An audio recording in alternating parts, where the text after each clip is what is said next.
मोदी के लिए छलक पड़े आंखों से आंसू। पिलाओ ना। तो एकदम आपको सच्ची बात बताता हूं, मेरे मन में माता का वात्सल्य जागृत हो गया। मैं उनकी माता जी को बहुत अच्छी तरह जानता रहा। मेरे अंतःकरण में उस समय मातृत्व भाव था। कभी मोदी के सबसे कठिन अनुष्ठान को सराहा। महापुरुषों से परामर्श करके लिखा था, आपको केवल 3 दिन का उपवास करना है। आपने 11 दिन का संपूर्ण उपोषण किया। हमने 11 दिन एक मुक्त रहने के लिए कहा था, उन्होंने अन्न का ही त्याग कर दिया। कभी वीर शिवाजी से कर दी मोदी की तुलना। मुझे इस परंपरा को देखते हुए केवल एक राजा याद आता है जिसमें यह सब कुछ था, और उस राजा का नाम छत्रपति शिवाजी महाराज। छत्रपति शिवाजी महाराज। कभी मोदी को बता दिया देश का तपस्वी नेता। ऐसा तपस्वी कोई राष्ट्रीय नेता प्राप्त होना यह सामान्य बात नहीं है। कौन है ये भगवाधारी जिनकी नजर में मोदी है महान?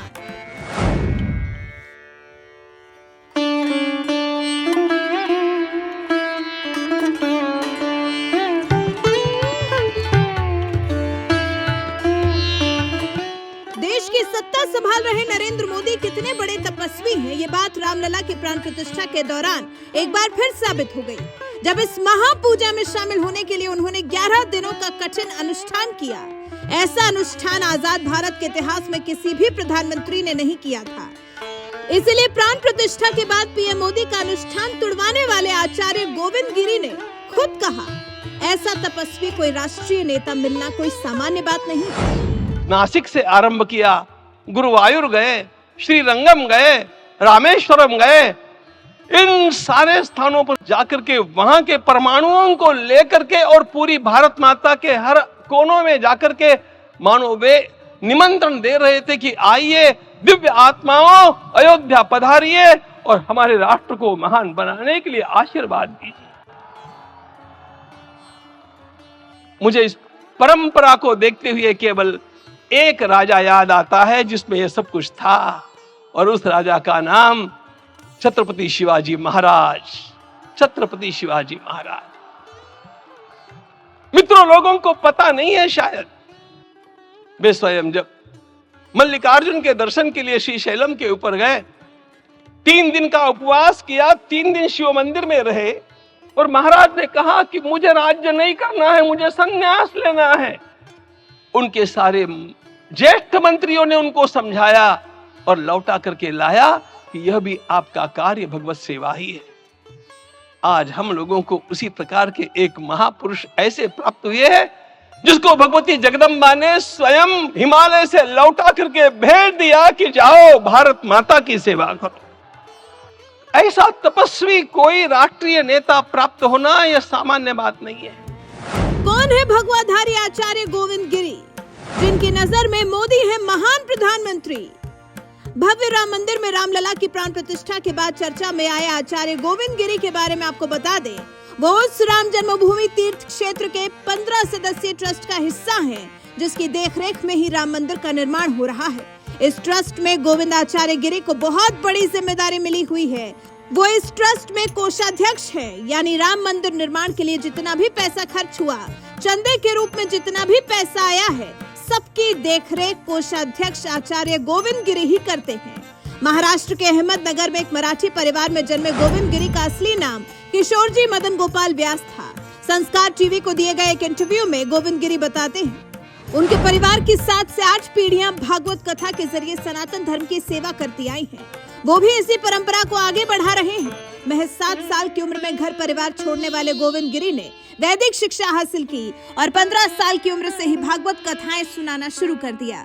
पिछले 5 दशक से गोविंद गिरी श्रीमद् भागवत, रामायण, महाभारत, ज्ञानेश्वरी, दासबोध, योग वशिष्ठ, श्रीदेवी भागवत, शिव पुराण, हनुमान कथा, बुद्ध कथा के पाठ कर रहे हैं। गोविंद देव भारत ही नहीं दुनिया के कई देशों में भी पाठ करने जाते हैं। गोविंद गिरी ने महर्षि वेदव्यास प्रतिष्ठान की स्थापना की है। इस प्रतिष्ठान के तहत 30 से ज्यादा वैदिक स्कूल खोले गए हैं। इन स्कूलों में वैदिक शिक्षा, संस्कृत ज्ञान सिखाया जाता है।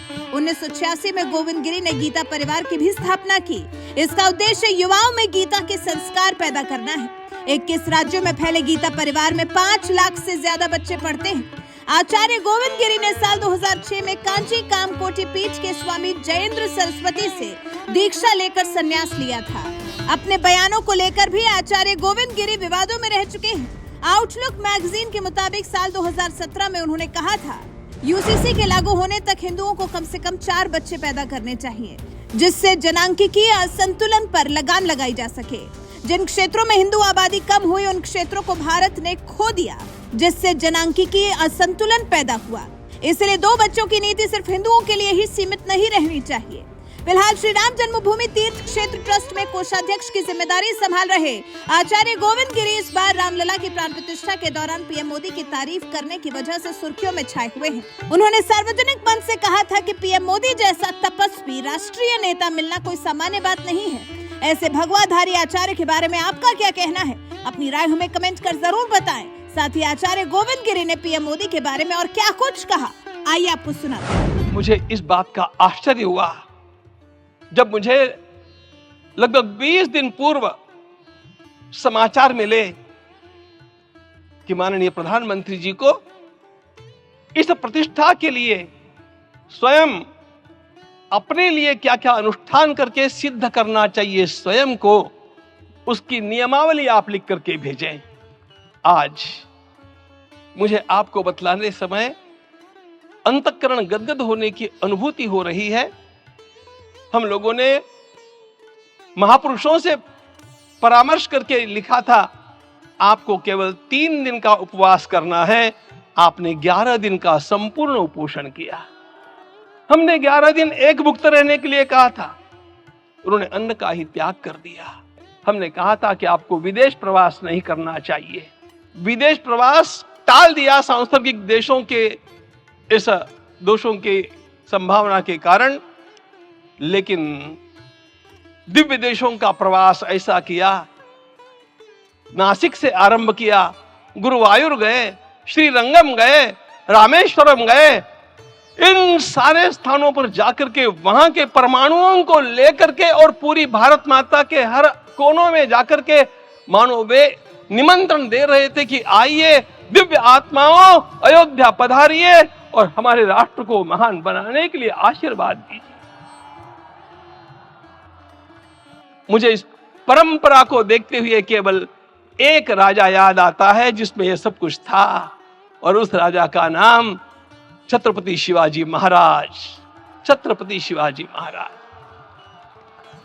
मित्रों, लोगों को पता नहीं है शायद, वे स्वयं जब मल्लिकार्जुन के दर्शन के लिए श्रीशैलम के ऊपर गए, 3 दिन का उपवास किया, 3 दिन शिव मंदिर में रहे, और महाराज ने कहा कि मुझे राज्य नहीं करना है, मुझे संन्यास लेना है। उनके सारे ज्येष्ठ मंत्रियों ने उनको समझाया और लौटा करके लाया कि यह भी आपका कार्य भगवत सेवा ही है। आज हम लोगों को उसी प्रकार के एक महापुरुष ऐसे प्राप्त हुए हैं जिसको भगवती जगदम्बा ने स्वयं हिमालय से लौटा करके भेज दिया कि जाओ भारत माता की सेवा करो। ऐसा तपस्वी कोई राष्ट्रीय नेता प्राप्त होना यह सामान्य बात नहीं है।